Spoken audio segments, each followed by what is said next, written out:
You know that saying, a change is as good as a rest? Well, whoever said that never packed up their entire home to move. Today we're going to talk about the real cost of moving.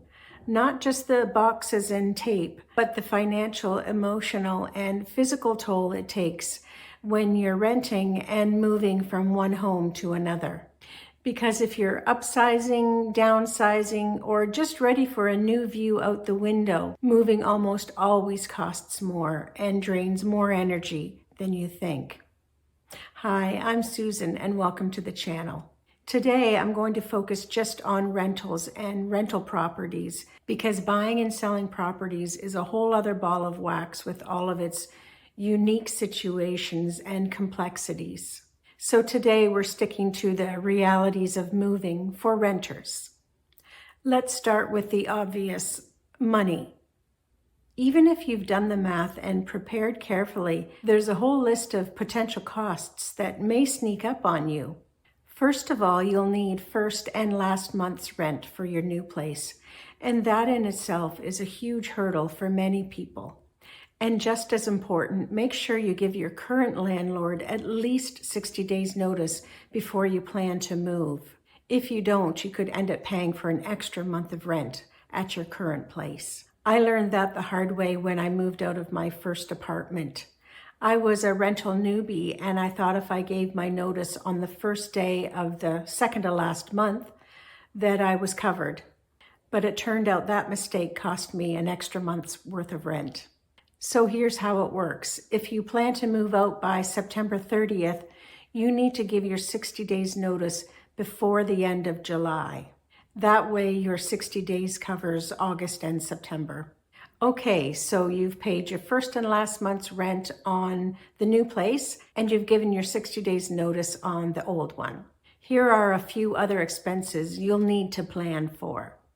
Packing supplies. Bins, boxes, bubble wrap, tape, labels. Here's a fun fact. Research shows that the global market value for storage bins and totes is around $11 billion and expected to reach nearly $15 billion by 2033. So yes, people are spending a lot on plastic bins. If you can, try to get boxes from work or the grocery store or friends, because the price of boxes and bins can definitely add up. The best advice would be to declutter before you pack. Why bother packing and moving and paying for that for items that you don't even really want or need? Moving costs. If you can avoid paying for movers and you have strong and willing friends and family, then that's great. But not everyone has that option.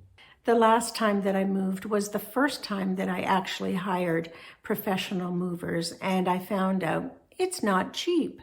They do a great job, and you don't have to worry about one of your friends dropping a box of heirloom china because you can't really complain about free help.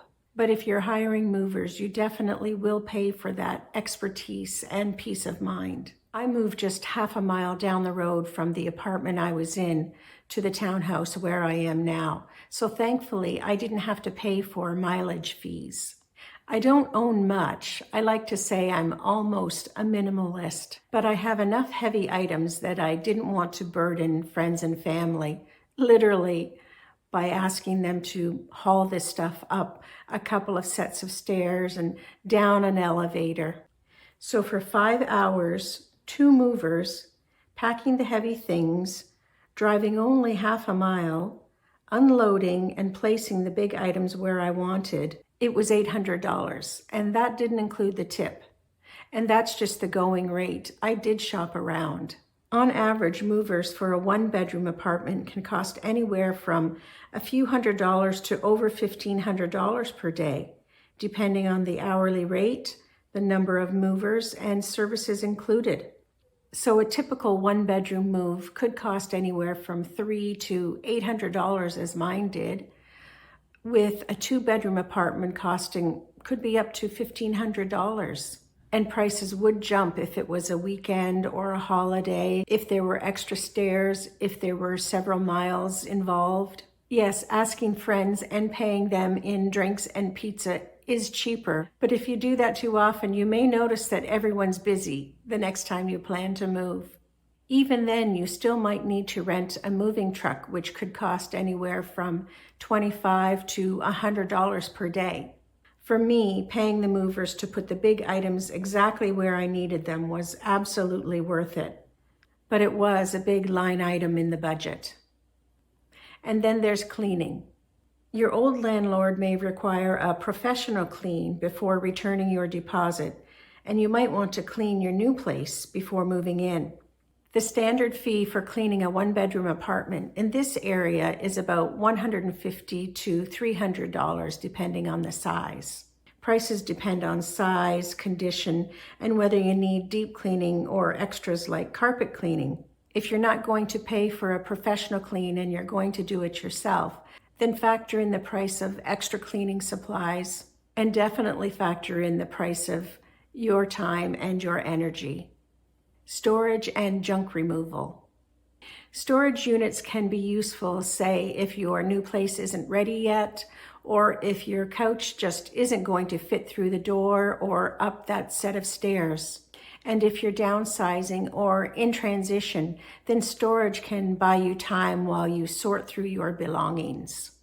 But often people rent storage units because they haven't found the time or the courage to go through their belongings and sort through them. In other words, we're paying a very high price for delayed decision-making. Roughly 1 in 10 households rent storage units. Around here, a 10 by 10 unit can cost $200 to $400 a month, depending on features like climate control and security. So at $300 per month, that's $3,600 a year, just to store things that you'll probably end up donating or tossing later. If you're doing a great big declutter before you're moving, that's great, but then you may face junk removal costs. Some cities, like ours, offer bulk item pickup days if you schedule them in advance. I took advantage of this free bulk item pickup. Here's just one of the piles that I amassed. But if this service isn't available, then professional junk removal can cost anywhere from $50 for one item to several $100s for a truckload. But that's still a much better idea than storing or moving items that you no longer need or want. Something to also consider is that you may need to purchase new items and furniture. Perhaps you're moving into a bigger place and need an extra bed, or maybe the apartment you were in had an island or a peninsula and this one doesn't, so now you need a dining table. Something else to consider is potential lost wages while you move. You might need to take time off work to pack, move, or settle in, meaning lost income. Sometimes we just aren't able to schedule a move on a weekend, which means taking time off or using vacation time. And let's not forget utility deposits and connection fees for water, gas, hydro, internet. Sometimes you'll pay both old and new accounts briefly if they overlap, so you definitely have to factor that in. And if you're a new customer, there are fees for setting up those new accounts. They get you coming and going. It's a major pain, so budget at least a couple of $100s for this alone. If you have pets or kids, you will seriously want to consider paying for their care on moving day, or at least prepare to pay with your sanity if you don't.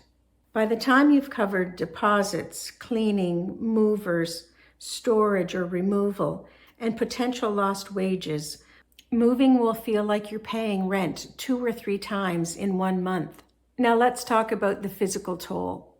Moving is basically a workout that lasts for a month. Lifting, bending, climbing, cleaning, packing, unpacking, and then cleaning again at the new place before you move in, just to get rid of that mystery dirt.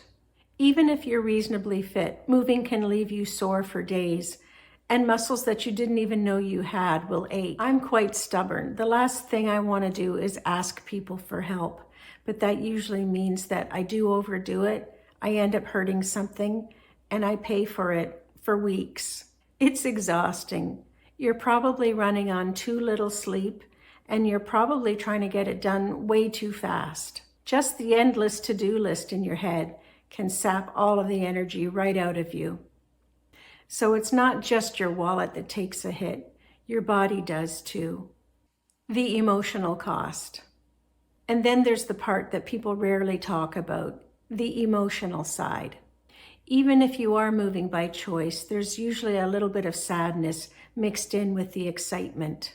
You're leaving behind a space full of memories of family dinners and special happy times, maybe decorating projects or renovations that you're proud of, or just the feeling of home.